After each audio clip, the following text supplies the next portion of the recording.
evening. Well, you see, when you prepare a presentation, you just are thinking on your presentation.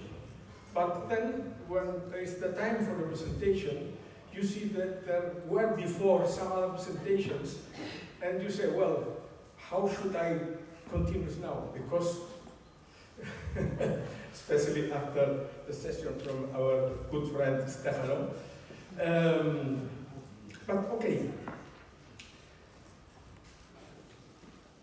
This morning, when I was watching the other presentations, I thought, I think when I come here, I will just say, all what you have seen this morning is a church with those four. And then I will finish.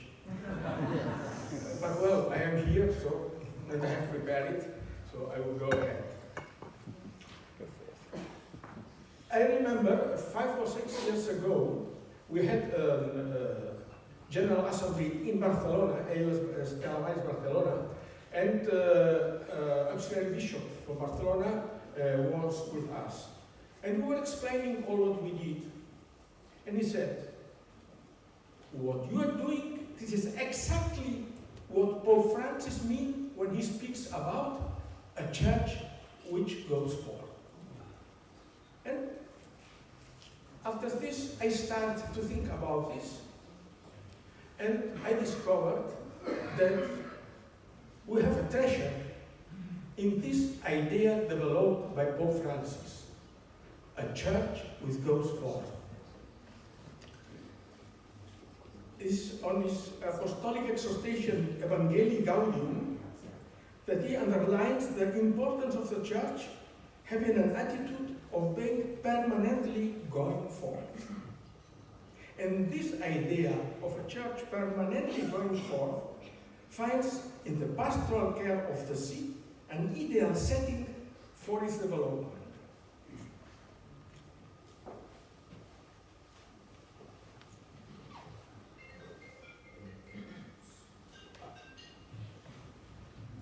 We're going to expose now those aspects that, in my opinion, are important to define what a church which goes forth is or should be.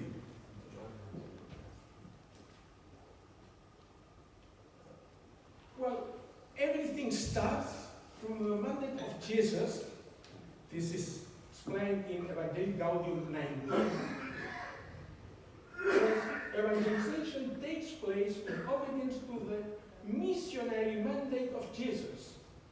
Go therefore and make disciples of all nations, baptizing them in the name of the Father, the Son, and the Holy Spirit, teaching them to observe all that I have commanded you.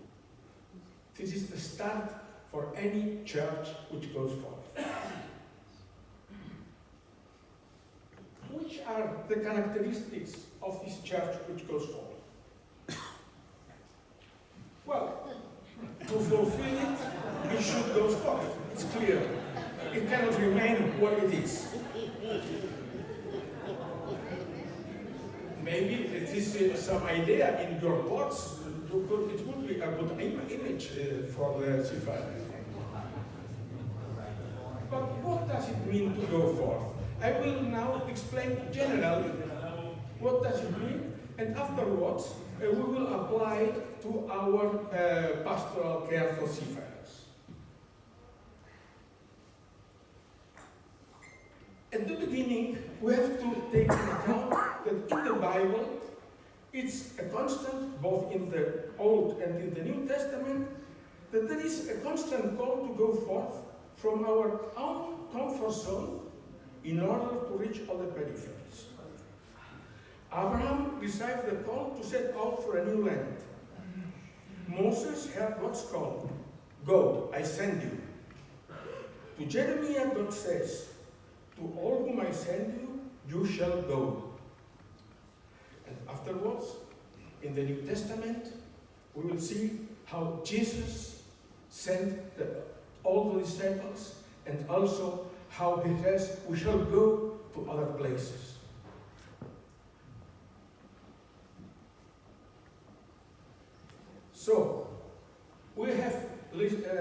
I said before, to leave their own comfort zone to reach the peripheries. And here, we, all men and women, are called to go forth from our own comfort zone and to reach all the peripheries. A theologian, Christian Ricardo, speaks about disciples in the open, and he reminds us of the phrase from the Gospel of Luke: "Go, behold, I am sending you out as lambs in the midst of wolves. Carry no pouch, no bag, no sandals." It's a very good image. When we go out of our comfort zone, we don't know what will happen, but we go. And then continuing, this is all said in Evangelii Gaudium 20. It says, an evangelizing community gets involved by word and deed in people's daily lives. It bridges distances. It is willing to abase itself if necessary, and it embraces human life, touching the suffering flesh of Christ in others.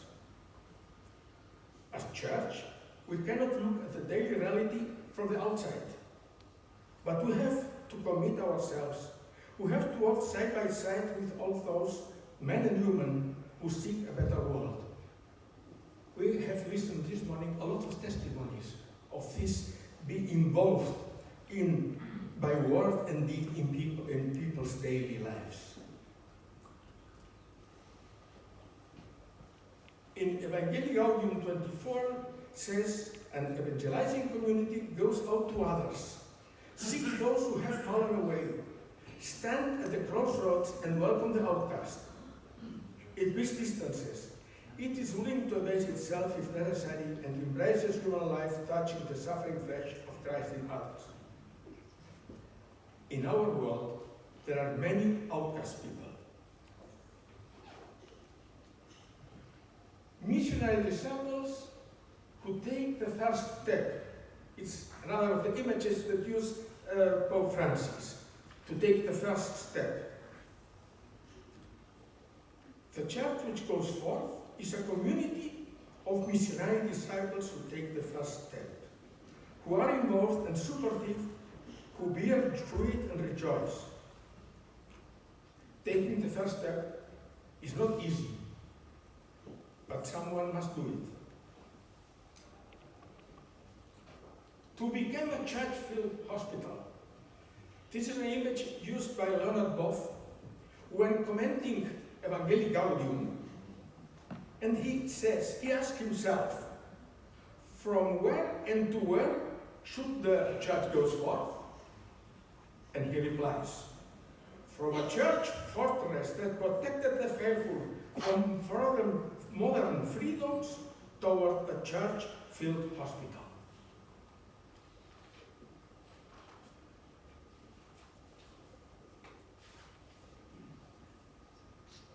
Another very interesting idea.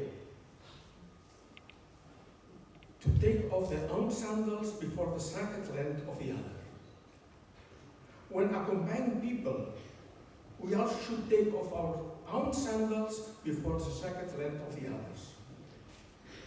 In Evangelii Gaudium 169, Francis says, the church will have to initiate her brothers, priests, religious, and laity in this art of accompaniment, so that everyone always learns to take off their sandals before the sacred land of the other. When we are with other people, it's very interesting, maybe people that think others than us, or people that we don't like, to think, when I'm in front of him, I'm in front of sacred land, his sacred land. A Buddhist church that very, very impacted was the Pope says, Evangelii Gaudium 49. I prefer a church which is bruised, hurting and dirty, because he has been out on the streets, rather than a church which is unhealthy, from being confined and from clinging to its own security. How many times we are afraid to leave the structures that inspire us with security? In dialogue with society, Evangelicalium 238. Evangelization also involves the path of dialogue. For the church today, 3 areas of dialogue stand out where she needs to be present. Dialogue with states, dialogue with society, including dialogue with cultures and sciences, and dialogue with other believers who are not part of the Catholic Church. A church not open to dialogue remains closed in itself. Well, this is my words, not from the Pope. Well, but we are going forth. But for what?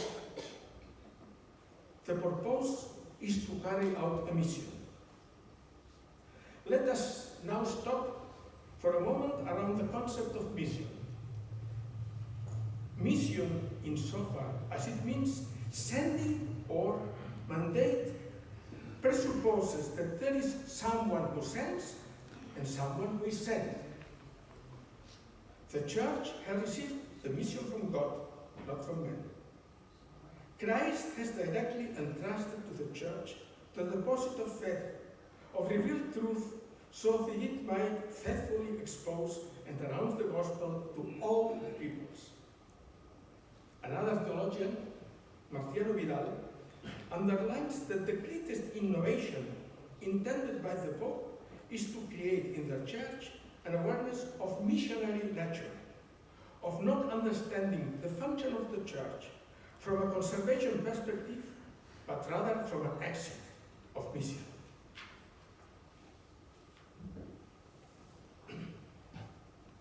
And this evangelical mission is a mission of the whole people, not just for an elite, not just for a few.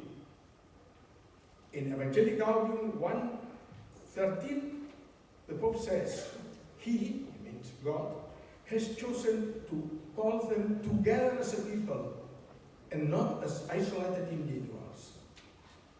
To those who feel far from God and the church, to all those who are fearful or indifferent, I would like to say this. The Lord, with great respect and love, is also calling you to be part of His people. On the other hand, speaking of evangelization as the mission of an entire people, Francis made it clear that this people is plural, multicultural, and that there are different expressions of lifestyles and following the gospel. Evangelicalium 1:15 says, the people of God is incarnate in the peoples of the earth, each of which has its own culture. Well, and the mission is to bring a kerygma. How does Francis consider the kerygma to be? Evangelicalium 1:65. The centrality of the kerygma calls for stressing those elements which are most needed today. It has to express God's saving love, which precedes any moral and any religious obligation on our part. It should not impose the truth, but appeal to freedom. It should be marked by joy, encouragement, liveliness, and harmonious balance, which will not reduce preaching to a few doctrines which are at times more philosophical than evangelical.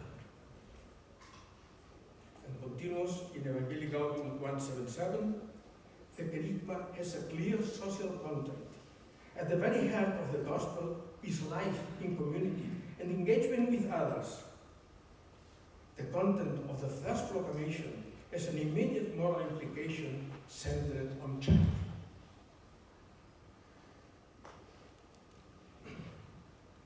And now we will see the lecture from Stella Maris. Stella Maris as a church which goes forth. Well, first of all, we have to underline that all Stella Maris staff and volunteers are sent. We all are sent. Every one of you here are sent. When Stella Maris comes on board the ship, it is the local church and through it the universal church that will be present. This is important for our identity.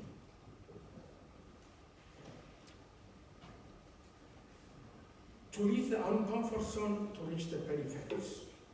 Through Stella Maris, the church leaves its centers and parishes, enters the port with a vehicle with large letters, Stella Maris, goes forth from its own comfort through all the docks to reach the peripheries and boards the ships to meet people of all races and cultures in the world to bring them good news.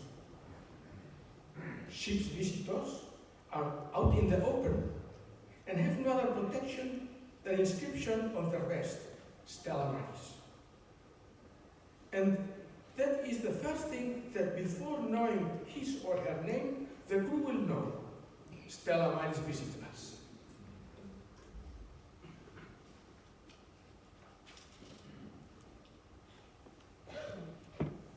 To go out to others, to seek those who have fallen away, to welcome the outcast. Seafarers enter a port as strangers, far from their host. They don't become part of the society. A tourist, when he comes to the border, he will stay 2 days, 3 days, 1 month, and as a stranger, but he will be integrated, he will form a part from our society. But the seafarer not. The seafarer is like extraterrestrial. Alien. Yes, so they don't become part of the society of the port they visit. They stay in docks far from the city, and just for a few hours. Sometimes they ask you, what is the city? Because maybe they were working in the engine room, and when they go on deck, they are already alongside, and they have no idea what is the city. And just for a few hours. So, they can be considered far away, excluded, and outcast. To visit them, to offer our services, is very important. You see how these reflections, if we doubt, because it's clear that I think everyone sometimes say, what I am, a SIM card seller, a bus driver? No, because we know why we are on board. We know this identity. To get involved, Stella Maris gets involved by word and deed in people's daily lives. What Father Edward, Father Alex were doing with those Ukrainian people is not to get involved by word and deed in people's daily lives. There are countless situations in which Stella Maris gets involved by word and deed. Seafarers have their needs as people, and the schedules are not the same as people on land. Often, they cannot even get off the ship. Getting involved by word and deed means being empathetic, assuming what they need and doing everything possible to get it. It can be to offer a SIM card, a bus service, or to make some purchases and to take them on board. If you go to the supermarket because they matter, you are doing a pastoral work. Or defending their rights, or dealing with any problem they may have, whether it be deficiencies of the ship itself, or unpaid wages, or even assisting an abandoned crew. By doing all this, Stella Maris is getting involved by word and deed in people's daily lives. A church which goes forth should be seen as the one who shares with all men and women, believers or no believers, the desires and efforts of this world trying to bring light, joy, and mercy. That people, in their honest search for the meaning of his life, be attracted by its message and its testimony. In Evangelii Gaudium 183, saying, all Christians, their pastors included, are called to show concern for the building of a better world. Missionary disciples who take the first step. Stella Maris' performance in a port will often be an innovative initiative. Stella Maris usually takes the first step to promote any welfare service to the crew. Stella Maris can help to detect deficiencies that the crew doesn't doubt to the nuns. Like a field hospital. Nice expression, field hospital. Whether on the deck of a ship or in the mess room, meeting several crew members, perhaps saying a prayer or celebrating Mass, like in this picture, or on the dock, picking up some crew members who are walking in the rain in search of the city, or in the Stella Maris Center, which you could consider an atrium of Candiles, where everybody is warmly welcomed. Stella Maris acts as a field hospital.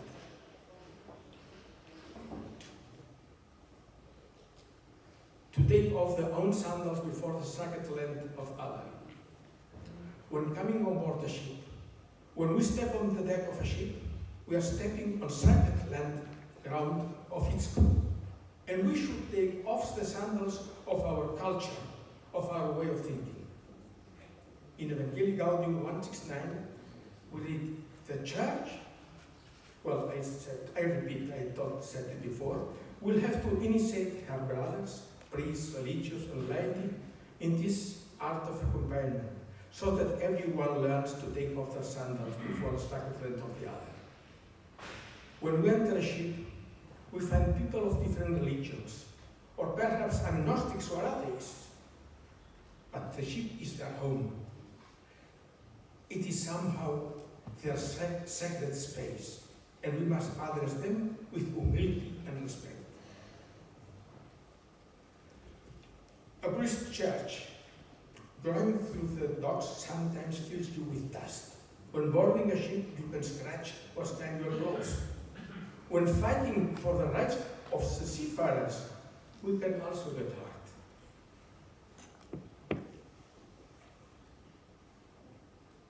I repeat what I've already read before, Evangelii Gaudium 49. I prefer a church with its priests hurting and dirty because it has been out on the streets, rather than a church which is unhealthy from being confined and from climbing to its own security. Thus all, this Evangelii Gaudium is a gift. We can reflect so much about all these phrases. The dialogue with society. You see, we always think about, we speak about the needs of seafarers. It's right, we must do good. And then we say, how can we help directly the seafarers? But there is a very important way to help seafarers. This is what I say, the indirect way. And this is through the dialogue with the society. For example, you know, the Port Welfare Committee, where the important entities in a port should be represented.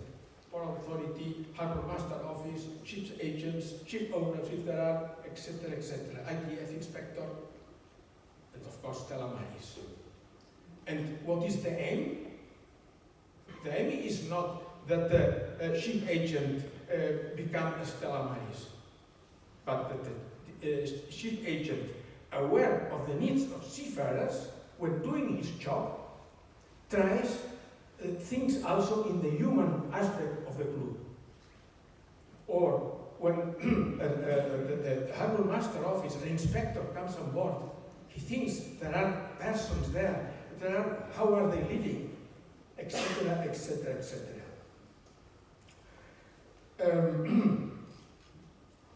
So, we can be very helpful for the daily activity of the port, solving situations that are not always easy for companies to address. You all very probably have the experience that the port, your ports, were happy for your help, for what you are doing. Because we always have the meaning that, oh, we are doing things for seafarers, but we are very important for the ports. Because we solve situations that the other organizations in the port cannot do it. Human assistance to crews benefits all maritime traffic.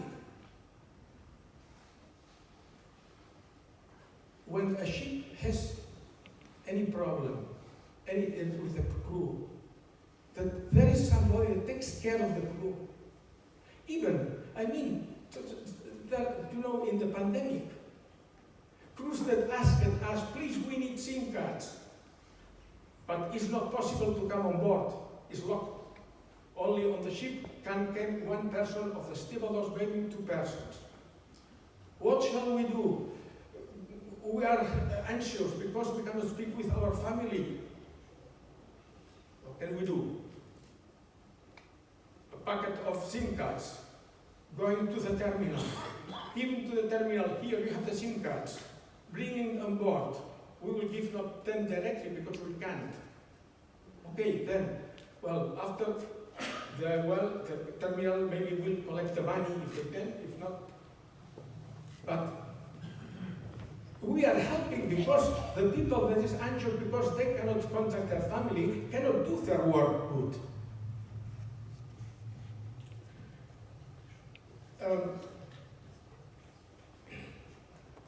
At the same time,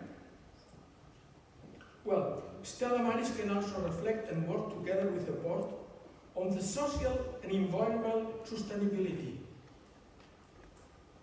The environmental sustainability, we can think about Laudato Si. Well, I can speak from Barcelona. There is a sustainability plan, and there is the economical, the social, and the environmental. Well, we are part of the social, but we participate in the environmental. And a few days ago, on the port we were speaking, and somebody says, oh, I have heard that there is an encyclical that speaks about it. Yes, Laudato Si. Oh, how interesting. And in the social sustainability, we are part of this working group. And my colleague Jerónimo is an ambassador from this group to try to bring more people to work also together for social sustainability. Stella Maris must be present at all important events in the life of the port, and its voice can be heard not only through a port welfare committee, but also through other port commissions or working groups. Here, this is our port welfare committee. This is the steering council of the Port of Barcelona. Stella Maris is part of it. And there is some meetings we have before the pandemic. We took together a representative on one ship, and then from the different entities of the port, police, ship agent, stevedores, and the stevedores and the land, the port entities should say to the crew what they expect from them, and the crew told them what the crew expect from the port entities. And this was very enriching for everybody. The same, we are visiting ships, speaking to seafarers and fishers, trying to help in any way we can, with respect and with clear awareness of our identity and of the message of God's love. We should go out to meet civil society, maritime and port authorities, to make us work together with them for a better life for seafarers and fishers. The Kerygma. Stella Maris has received a mission. Its Kerygma must express God's saving love. which precede any moral and religious obligation. This is said in Evangelii Gaudium 1:16. Its kerygma must express God's saving love, which precedes any moral and religious obligation. You all, when visit ships, when you share some time with the crew, you don't need to explain any doctrine. Just a smile, just that they feel your warm welcome. Once a seafarer asked a ship visitor if he earned money visiting ships. Given the negative answer, the next question was, "Why do you do it then?" In response, the visitor took a small cross from his chest, pointed it at and said, "For this," and because you are my brother. And finally, I will resolve something that is also very important in the Evangelii Gaudium. A poor church that makes an option for the poor. Stella Maris must also show a poor church that makes an option for the poor. In the maritime field, we can find different types of poverty. Many seafarers and fishers from the third world and their families live in poverty. There is some poverty at the sociocultural level. Society ignores us. There is affective poverty, long periods away from his loved ones. There are other poverties. For example, the one that occurs to racial discrimination. Today, most of seafarers and fishermen come from countries of the third world. These seafarers are often hired in undignified conditions, and traditionally they must face many problems to defend their rights. One of the tasks that Stella Maris is forced to carry out constantly is to disseminate the life and needs of seafarers, and not only at the level of the population in general, but at the level of the administration itself, of the poor community, and even sometimes the church level.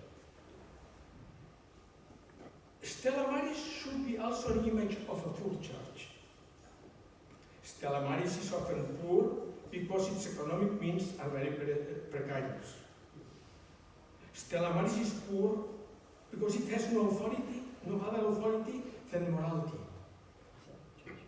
When it boards a ship, when it intercedes with the competent authorities, when it is the voice of the voiceless, it does so from poverty, simply trying to convince. Stella Maris is poor because it offers its services to seafarers, respecting their way of thinking or acting, politically withdrawing if its presence is not appreciated. Stella Maris, from that poverty, offers affection, support, empathy, solidarity, and commitment to all seafarers, especially those most in need. The apostleship of the sea.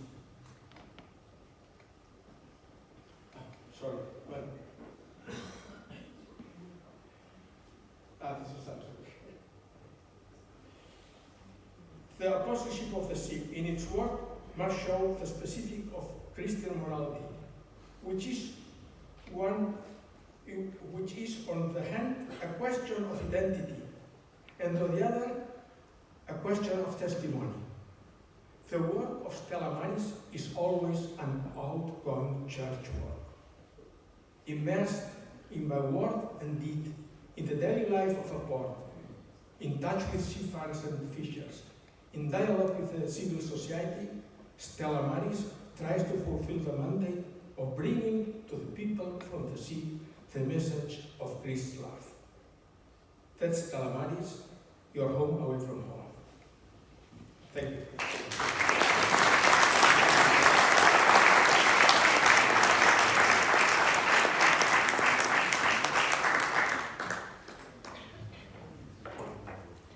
Thank you very much, Deacon Ricardo.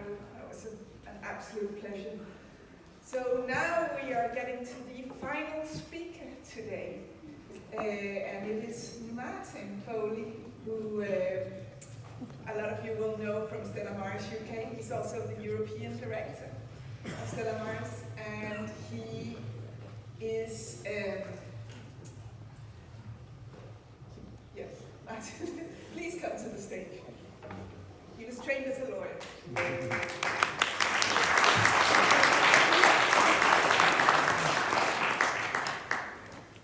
Okay, good afternoon, everyone.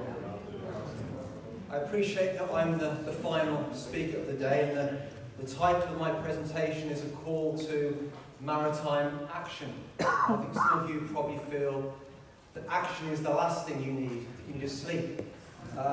So I'll try to be as brief as I possibly can. There are some people in this room who I think for the time being should be exempted from any further action. I think in particular of Father Bruno and Sister Kathleen and the wonderful team that has helped organise this Congress, and also my colleagues from the UK who have helped with transport, and in particular Joe O'Donnell, who has done a superb, outstanding job.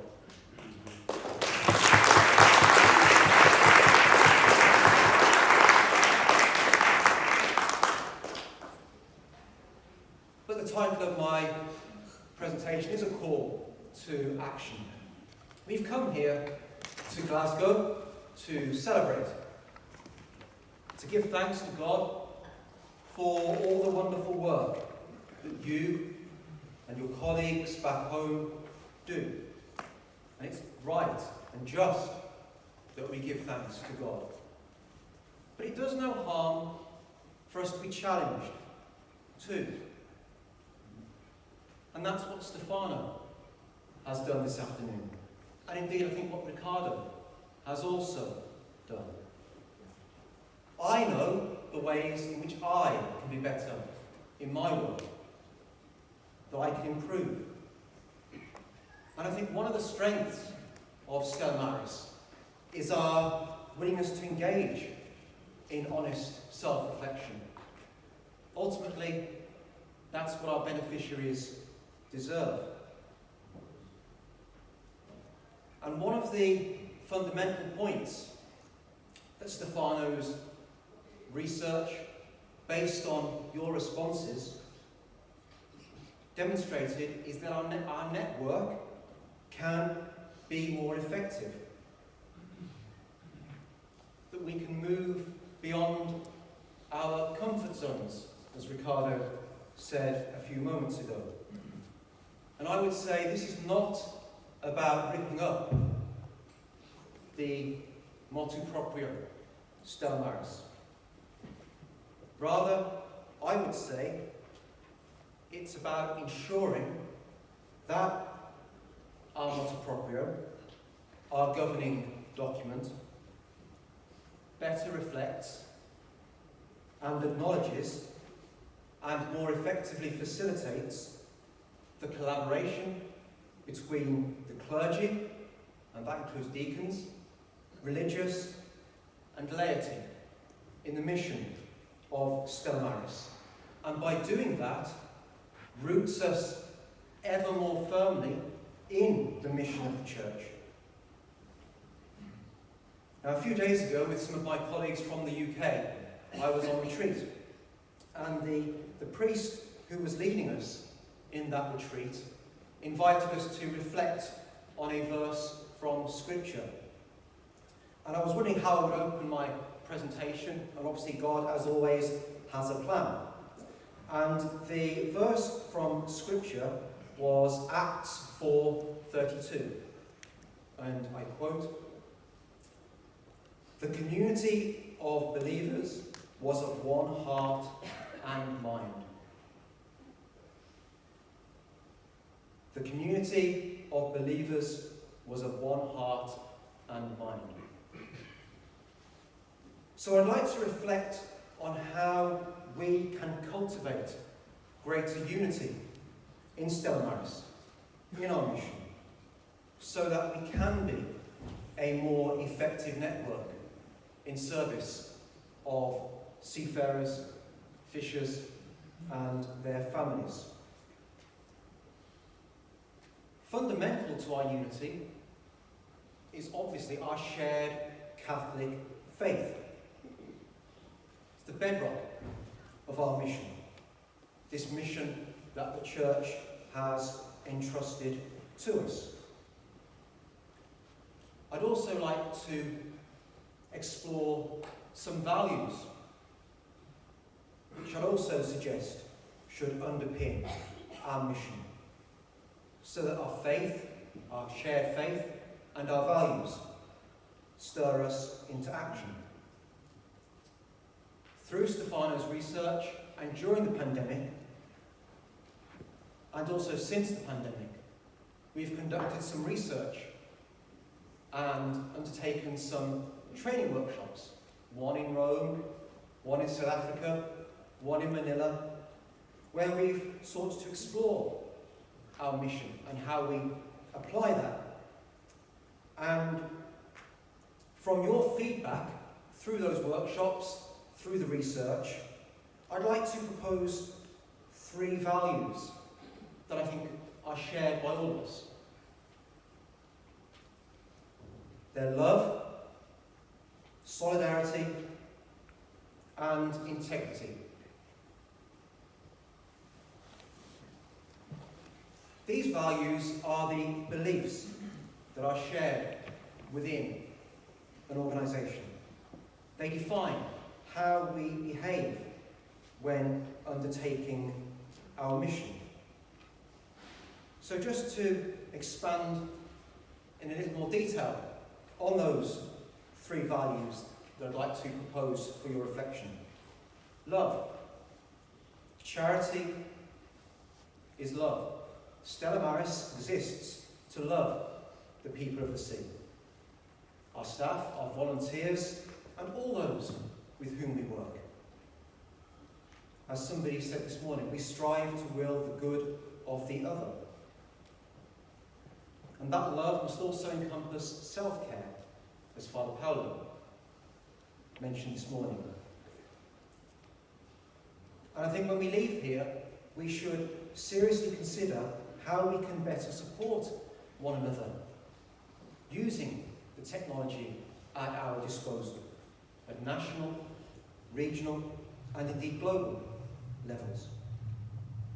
Second value is solidarity, obviously very familiar to Father Edward. We stand with the people of the sea in the challenges they face at home and on shore. And my colleague John told me that when this workshop was run in South Africa, this solidarity is perhaps expressed through the term Ubuntu. I am because you are. And then the third value of integrity. That we all strive to serve the people of the sea, the maritime sector, the church, our supporters, indeed all stakeholders, in a manner that is accountable, honest, and transparent. The work you do is superb. It's outstanding. It's what drives me as perhaps a bureaucrat, a manager. I'm not a frontline practitioner. And we have great strength in the diversity that's represented in the Stella Maris network, both in this room and indeed around the world. Our mission is fulfilled in many different ways, and it's not appropriate for me to presume to tell you how to fulfill that mission. But our values, our faith, are what unites us. So how can we then move this from a rather theoretical reflection to something practical? Well, I'd like to share with you really just one takeaway today for you to consider, a practical suggestion. Last week, Stella Maris UK, we organised, as we have since the beginning of the pandemic, a webinar. We've run a series of webinars. We've had one on modern slavery, we had one on modernisation in the shipping industry, and our webinar last week was on the issue of abandonment. And I know we heard yesterday that abandonment has increased, And we're now seeing record levels of abandonment, which is appalling. One of our guest speakers was a journalist called Ian Urbina. You may have heard of Ian Urbina. He's a New York Times journalist, and he has written a book, The Outlaw Ocean, and he's just launched a podcast, which is also entitled The Outlaw Ocean. It's well worth listening to, his podcast. And as an award-winning journalist with really a global reputation in the maritime sector, Ian was very blunt with us. And he explained that his role as a journalist, he sees one of his roles to amplify our voice as Stella Maris, to amplify our mission. And to do that, he said, I need more than anecdotes. I can't trade in anecdote. And he, again, in a very blunt fashion, said that, Stella Maris, you need to communicate the work you do more effectively. And Ian said that unless you and your colleagues are bringing some of the cases and the issues that we've highlighted to the attention of journalists like him, he said we are failing in our duty. I think he used the word scandalous. There's a potential, by failing to do that, we're letting down the people we serve. We might find ourselves persistently firefighting rather than addressing some of the root causes. So the challenge that Ian set before us, I think, is one of communication. And I'd like to propose a solution to that particular challenge. And it's a solution that some of us are already adopting. And it centres on how we can communicate more effectively internally with each other and externally. And it's through use of a common database to record our activity, whether that be on ships, on fishing vessels, hospital visitations, prison visitations, whatever that activity comprises. Because if we then can record that activity more effectively, then we can share it internally with each other, so the ships transiting around the world, bearing in mind that people we serve are not based in one place. They are largely itinerant, passing between different Stella Maris missions around the world. So, looking at how we can communicate this more effectively.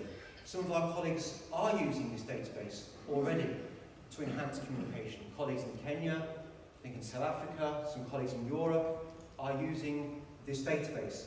And I would invite you today to seriously consider using that database to record your activity.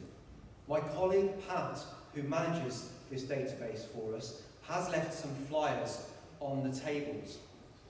And if you would like more information about that, then please do speak to either myself or Pat. Because if we started to collate the thousands upon thousands of ship visits that you undertake every day, every month, every year, that data could be transformative. So, in conclusion, I would invite us to consider how we can unite more closely around our faith, our shared faith, around our core values. To care for one another more deeply, and to use the technological tools at our disposal to communicate more effectively, internally and externally. A final quote, I think from St. Augustine, and I'm sure many of you will be familiar with this. Pray as though everything depended on God. Work as though everything depended on you. Be they proud of what you do. I'm inspired by what you do. And thank you for your attention. Thank you.